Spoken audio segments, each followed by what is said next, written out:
tu dois aussi jouer un petit peu un rôle pour pouvoir stand out, tu vois, pour pouvoir sortir un petit peu de la masse.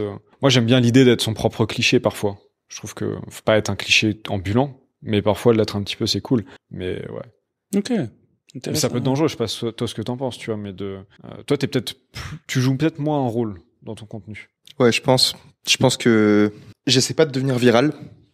C'est-à-dire que quand je vais créer du contenu, et tu peux le voir, tu sais, sur ma chaîne YouTube, j'ai des vidéos où au moment où je les postais, je savais que ça allait pas faire des vidéos, ça allait pas être des vidéos à des millions de vues. J'essaie pas de devenir viral non plus. J'ai cette capacité-là, mais ça ne doit jamais être l'objectif d'un créateur de contenu que de devenir viral.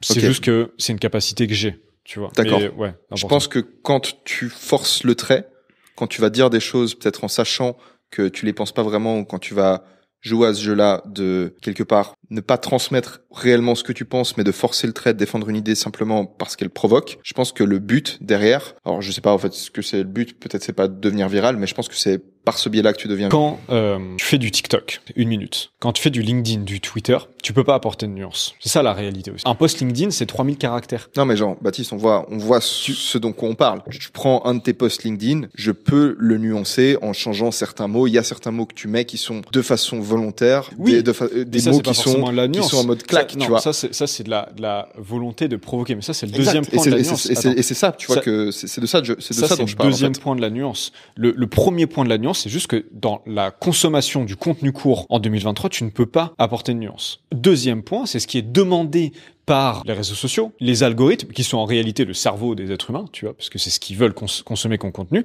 Ils veulent du contenu où il n'y a pas de nuance. Moi, je joue un contenu qui est marketing, qui est provocateur, qui a tendance à partir viral. C'est parce que je cherche, je n'ai rien à foutre de partir viral. Mais la réalité, c'est que demain, partir viral, c'est bon pour mon business. Moi, j'aimerais juste mettre le doigt sur un truc qui, d'après moi, est contradictoire dans ce que tu dis. C'est que tu dis, d'un côté, tu recherches pas à être viral, mais de l'autre, tu dis que les algorithmes demandent ça. Et pour moi, genre, à partir du moment où tu vas modifier ton comportement dans le but de plaire aux algorithmes et de faire... Non, mais quand tu dis que tu vas jouer dans la provocation, parce que si tu ne jouais pas dans la provocation, les gens ne regarderaient pas ce que tu fais, bah, au final, ce que tu fais, c'est que tu modifies ton comportement, tu ne dis pas les choses comme tu les dirais vraiment. Non, alors en fait, tu dis que mon discours mon comportement va être modifié en fonction des algorithmes. Ouais. Ça, c'est faux. C'est juste que pour transmettre ton message, tu dois être conscient du réceptacle. Tu peux pas juste balancer ta vérité et penser que les gens vont le réceptionner comme ça. Donc, moi, étant donné que j'ai envie de transmettre un certain discours, une certaine vision de la vie, je dois adapter mon discours à ce qui fait écho au plus de gens. Ce qui fait écho au plus de gens, il y en a deux. Il y a